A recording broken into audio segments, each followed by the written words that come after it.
El acceso a la educación superior en el México actual es un problema complejo que refleja las tensiones de un mundo interconectado. Lejos de ser una cuestión simplemente académica, la dificultad para que los jóvenes ingresen a las universidades es un síntoma de dinámicas sociales, económicas, políticas y culturales más profundas. En este reportaje, vamos a explorar esta problemática, partiendo de una experiencia personal, analizando la influencia global y concluyendo con una reflexión sobre las oportunidades reales que enfrentan los jóvenes hoy en día.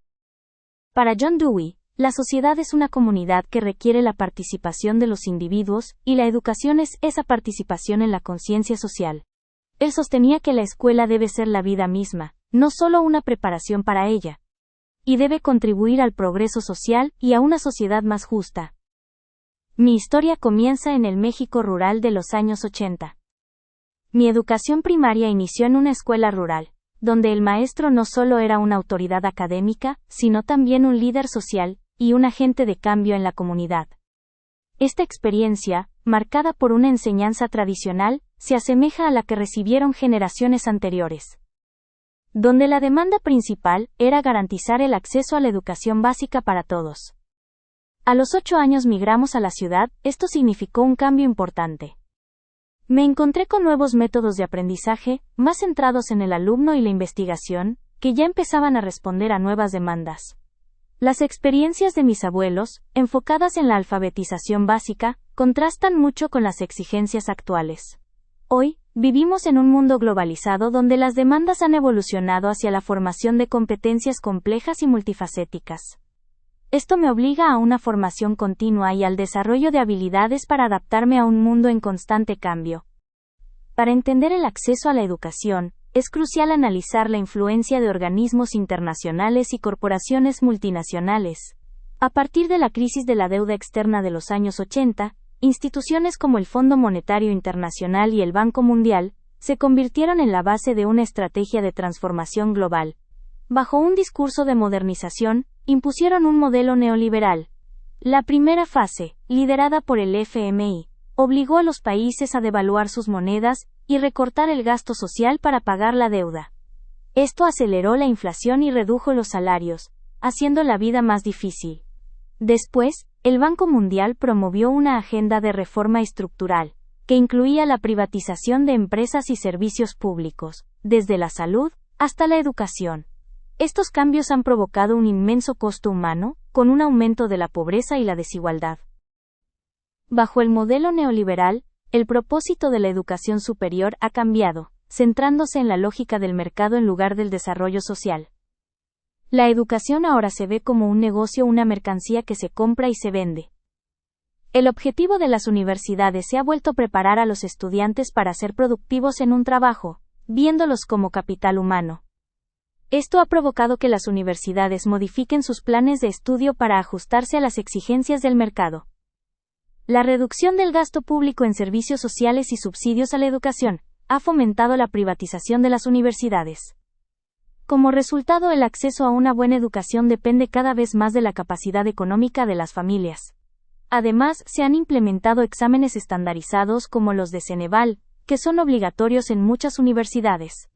Estos exámenes han sido criticados por tener rasgos discriminatorios contra estudiantes con menor capital económico y cultural. Como señaló Alfonso Rangel Guerra en 1979, el carácter elitista de la universidad no se debe principalmente a sus políticas de admisión, sino a la deserción en los niveles educativos previos. A pesar de que la matrícula universitaria ha crecido de manera espectacular, pasando de 141.194 estudiantes en 1965 a 3.4 millones en 2014, este crecimiento no se ha traducido en un acceso equitativo. Hoy hablaremos con Josué, un joven que vio truncada su educación por diversas causas sociales.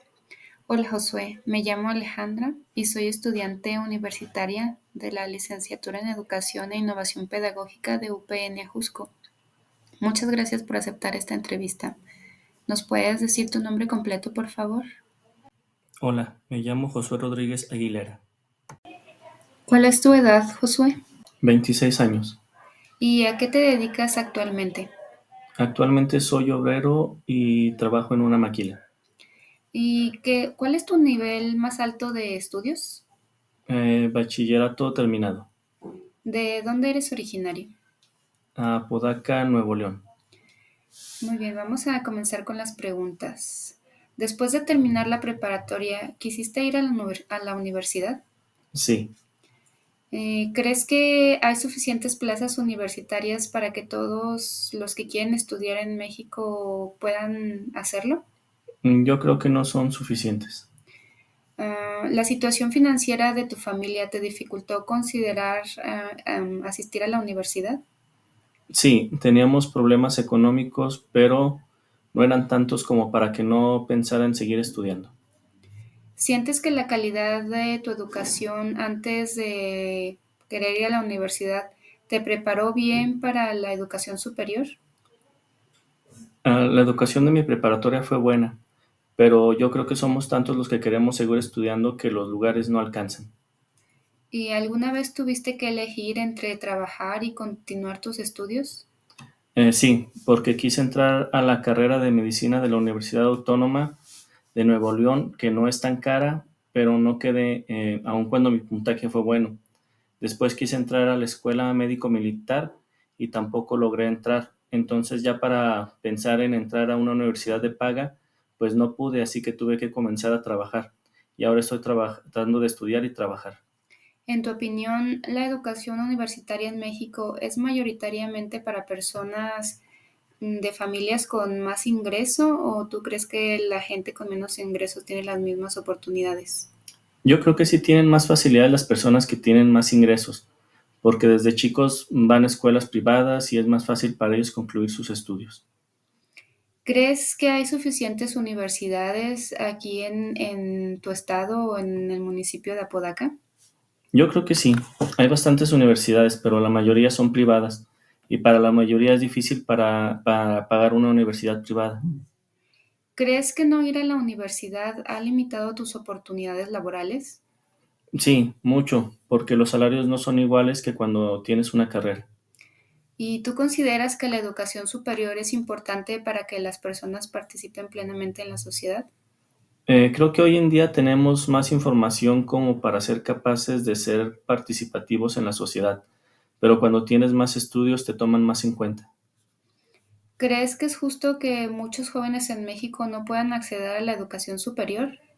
Creo que debería haber más espacios para estudiar para las personas con menos ingresos, porque eso es lo que perpetúa que las personas más pobres sigamos siendo pobres. Si el gobierno invierte en más universidades públicas que realmente sean gratuitas, habrá más profesionistas y nuestro país tiene mayor oportunidad de crecer. Muchas gracias, Josué. El problema del acceso a la educación superior es una manifestación local de una transformación global.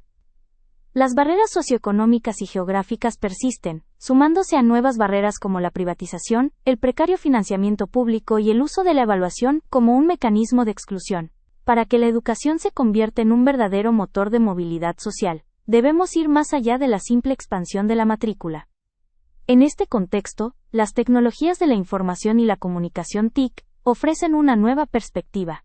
En mi propia experiencia, la pandemia del COVID-19 en 2020 me introdujo a los entornos virtuales de aprendizaje, lo que finalmente me llevó a estudiar la licenciatura en Educación e Innovación Pedagógica en la UPN. La flexibilidad de estos entornos me permite gestionar mi tiempo, evitar traslados y acceder a la plataforma en cualquier lugar.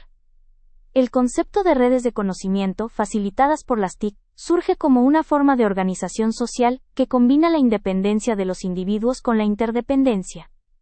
Estas redes permiten a los individuos y organizaciones con intereses similares intercambiar información, compartir metodologías y colaborar en iniciativas de investigación y desarrollo. De esta forma, se fomenta la capacidad de resolución de problemas, la comunicación y la creatividad.